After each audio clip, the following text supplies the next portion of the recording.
Maria, Eviglad, gik over en araberblad, og mødte sneglen, som der lå på sneglehuset på.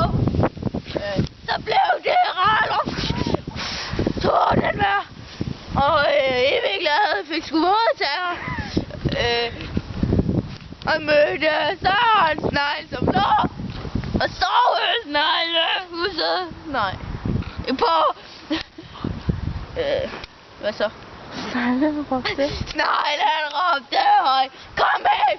I dag forråd og ret vind. Nej. Og Riehønen. Nej, jeg kan ikke huske det. Riehønen stak sgu af.